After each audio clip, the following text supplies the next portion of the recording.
Chelsea Fluminense semi ഫൈനലിൽ എന്തായാലും നേരെ ഫൈനലിലേക്കുള്ള ടിക്കറ്റ് കിട്ടിയിരിക്കുന്നത് ചെൽസിക്കാണ് എന്നുള്ളതാണ് കേട്ടോ. ആൻഡ് തൻ്റെ ബോയ്ഹുഡ് ക്ലബ്ബായിട്ടുള്ള അക്കാഡമി പ്രൊഡക്റ്റായി വന്നിട്ടുണ്ടായിരുന്ന ജുവോ പെഡ്രോ തന്നെയാണ് 2 ഗോളുകളും അടിച്ച് ചെൽസിയെ എങ്ങോട്ട് കൊണ്ടുപോയിരിക്കുന്നത്, അങ്ങ് ഫൈനലിലേക്ക് കൊണ്ടുപോയിരിക്കുന്നത് എന്നുള്ളതാണ് കേട്ടോ. അപ്പോൾ നമ്മുടെ കണ്ടൻസും കാര്യങ്ങളൊക്കെ ഇഷ്ടമാണെന്നുണ്ടെങ്കിൽ ഒന്ന് കൂടുക ഉറപ്പിക്കുകയാണ്. എസ്പെഷ്യലി ചെൽസി ഫാൻസിൻ്റെ കാര്യം എടുത്ത് നോക്കുകയാണെന്നുണ്ടെങ്കിൽ സംഭവം സത്യം പറയുകയാണെന്നുണ്ടെങ്കിൽ നമ്മുടെ നാട്ടിൽ ഒരുപാട് ഫാൻസ് ഉണ്ടെങ്കിലും they are like A sleeper cells എന്ന് പറയണം കേട്ടോ. മറ്റ് ക്ലബിലെ ഫാൻസിനെ പോലെ ഭയങ്കര ലൗഡ് ഒന്നുമില്ല, പക്ഷെ അവരെ സംബന്ധിച്ചിടത്തോളം it's A very happy news. ഫൈനലിലേക്ക് എത്തി ഇത്രയും സ്പെൻഡ് ചെയ്തതിനൊക്കെ ഒരു റിസൾട്ട് ഉണ്ടാവുന്നു എന്നുള്ളതാണ്.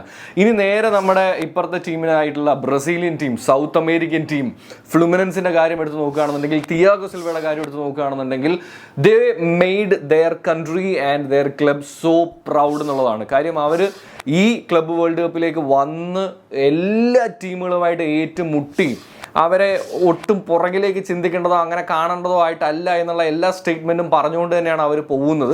പക്ഷെ എന്തായാലും ഈ വരുന്ന ഫൈനലിലേക്ക് ആദ്യ ടീമായിട്ട് എത്തിയിരിക്കുന്നത് ചെൽസി തന്നെയാണ്. ഇനി അറിയേണ്ടത് എതിരെ PSG ആയിരിക്കുമോ റയൽ മാഡ്രിഡ് ആയിരിക്കുമോ എന്നുള്ളതാണ്. Let's wait and see. And I think it's very beautiful day for all Chelsea fans out there.